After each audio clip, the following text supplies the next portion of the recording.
with me live from the NBA Finals, which it just feels, I know it's not exactly the same arena, but it feels like this is where it belongs, right, Wendy? Doesn't it things feel back to normal a little bit? I can't tell you how happy I am to be in this weather. It is so wonderful. It's such a great time to be here. I'm so happy to be back at the finals. It's going to be great, Max. Yeah, because of Steph and Dre and Clay and Steve Kerr and everyone, it feels like this time of year we're all supposed to be in the Bay Area, right? Which team benefits most, do you think, from the time off leading to these finals? Yeah, I know that the simple answer would be the Warriors because they got more of it and they had some injured guys. Gary Payton was a participant in practice yesterday. Otto Porter's back from the foot. He's hoping to play tomorrow. Even Andre Iguodala, who we haven't seen in weeks, is an option to return. But I actually think the Celtics really benefited from getting these 3 full days off. Had they had to play yesterday in their normal rotation of game day off, I'm not sure Robert Williams would have been able to suit up. He was really hurting at the end of the conference finals. Him getting the extra day and the extra sort of day and a half to prepare that knee for the opener of the finals is big. And also Marcus Smart.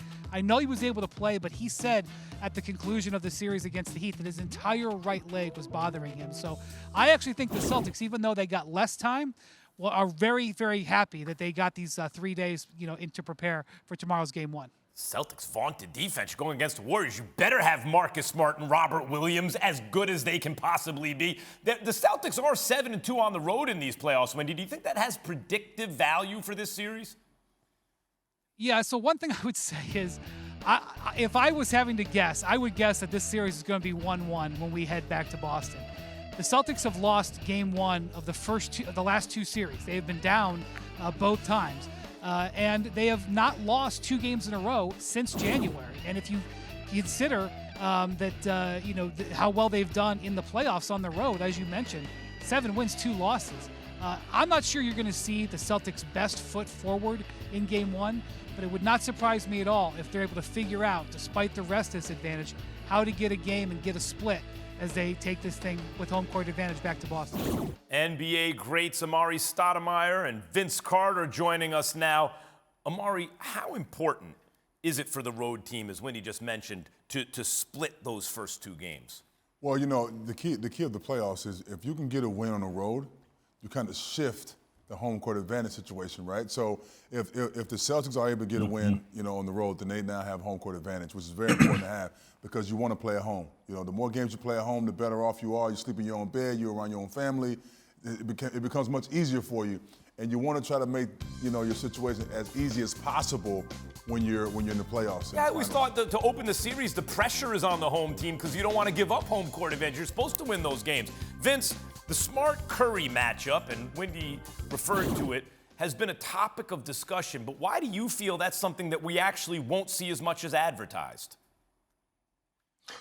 Well, I think we won't see it as much as advertised because of how the Golden State Warriors play. There's a lot of body movement, a lot of pick and roll. And if Marcus Smart is getting the best of Steph Curry, in my opinion, well, they're going to make adjustments. And what would be the adjustment? Get to the pick and roll to get another defender. Yes, Robert Williams, Al Horford, Tatum, Brown, great defenders. But I'd rather have those guys on them than Marcus Smart. So look for them to seek out the mismatch if there is a mismatch, and vice versa with Tatum. If Draymond is guarding them or Wiggins is having their way, they're going to find and seek out mismatches. And that's just the chess piece. That's how you play chess. And that's what you're going to see game after game, quarter after quarter, adjustments like those in this series. Number 1 and 2 ranked defenses in the NBA. Amar'e, speaking of matchups, Vince just brought it up. What's a matchup you're looking forward to in this series?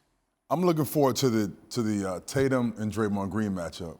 Now, the Warriors may try to rest Draymond Green and not have him guard the best player, but the thing is, if you're saying you're one of the best players in the NBA and you want to make your name known for a defensive player, then guard the best offensive player.